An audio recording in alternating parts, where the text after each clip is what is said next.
Quand les feuilles tombent, une nouvelle communauté clandestine sort de terre. Les champignons.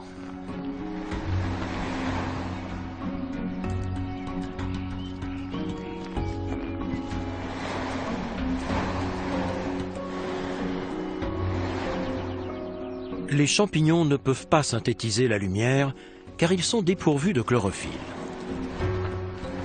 Ils sont en réalité plus proches des animaux que des plantes. Leur membrane est en chitine, comme la cuticule des insectes.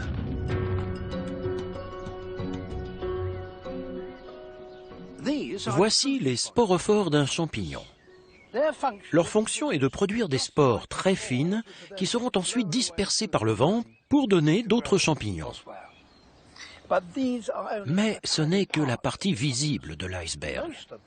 La majeure partie du corps du champignon est enterrée. C'est un méli-mélo de fils extrêmement fins qui s'étendent sur plusieurs centaines de mètres.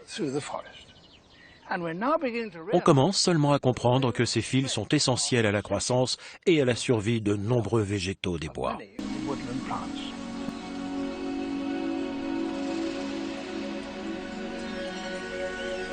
Ces fils sont d'une longueur exceptionnelle.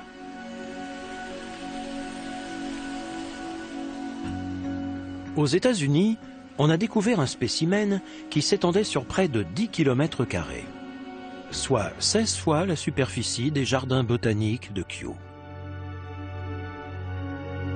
D'un point de vue purement technique, c'est l'organisme vivant le plus grand de la planète.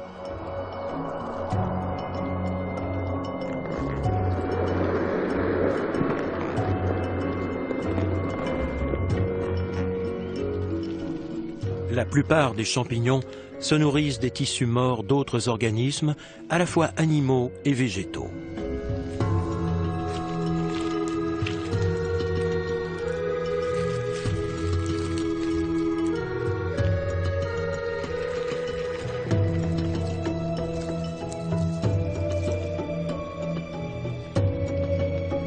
Ils produisent des substances puissantes qui leur permettent de dissoudre environ 90% de la matière organique, y compris les feuilles et le bois.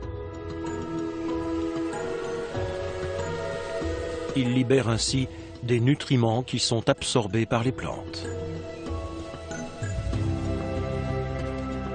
Voilà pourquoi les champignons sont essentiels au cycle de la vie.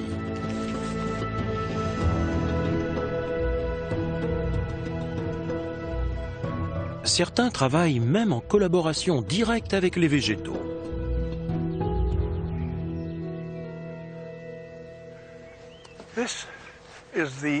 Voici un chêne de Lucombe. Il date de 1762 environ et c'est l'un des plus vieux arbres de Kew. Ses racines sont recouvertes d'un champignon. Mais ce n'est pas une maladie. C'est la raison pour laquelle il est si vieux. Ce champignon fait quelque chose dont le chêne est incapable. Il extrait l'azote directement du sol et l'arbre n'a plus qu'à se servir. En échange, le champignon se nourrit des sucres présents dans la sève du chêne. C'est donc un arrangement mutuel, une relation symbiotique. On sait maintenant qu'environ 90% des espèces de plantes dépendent des champignons d'une manière ou d'une autre. Cette chenille a un champignon qui lui pousse sur la tête. C'est une espèce de cordyceps, un champignon tropical au pouvoir macabre. Ces champignons infectent la cervelle d'un animal. L'un d'eux s'attaque à la fourmi. Il la pousse à escalader une grande herbe et à y planter ses mâchoires. Une fois la fourmi au perché, le champignon la tue.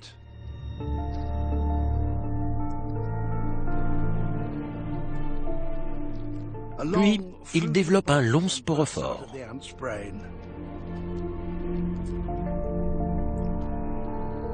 Ce mécanisme complexe permet aux champignons de répandre ses spores plus loin et d'infecter un plus grand nombre de victimes.